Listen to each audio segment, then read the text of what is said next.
Buenas tardes, nos encontramos con el profesor Milton Betancourt. Él nos va a colaborar con unas preguntas. La primera es, en la fase preescolar, ¿qué aspectos morfofisiológicos se ven reflejados? Bueno, en primer lugar hay que tener en cuenta que la fase preescolar está dividida básicamente en dos aspectos. La primera infancia, que va desde los 0 a los 5 años, pero a su vez la fase preescolar está dividida entre los 0 y los 3 años y de los 3 a los 6 años. Eso por un lugar.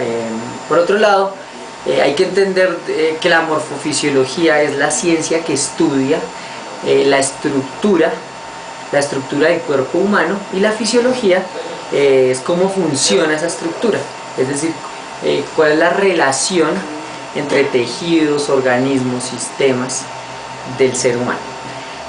Entendiendo estos dos conceptos fundamentales de primera infancia, segunda infancia y preescolar y la morfofisiología, los aspectos que se ven reflejados pues, en la edad preescolar son muy importantes a tener en cuenta. Primero, que es el crecimiento. Dentro del crecimiento no solamente estamos hablando desde el punto de vista morfológico del crecimiento de los órganos, de los tejidos, de las células, etcétera, etcétera. Es decir, el niño crece en estatura, gana en peso, crece su cerebro. Son una cantidad de cosas que van acompañadas al crecimiento. También aumenta su capacidad de lenguaje. Por ejemplo, podríamos remitir a Lev Vygotsky con el tema del aprendizaje, la influencia del aprendizaje de la zona proximal, el cual quiere decir que a medida de que su lenguaje aumenta, su pensamiento aumenta. Esa es como la principal obra de Vygotsky en su libro Pensamiento y Lenguaje.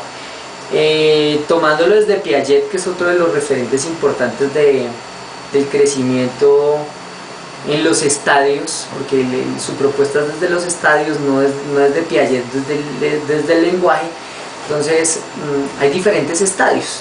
Entonces, los niños en la edad preescolar definitivamente se ubican en un estadio donde está caracterizado por las diferentes habilidades y capacidades motrices. Entonces, ¿cuáles son esas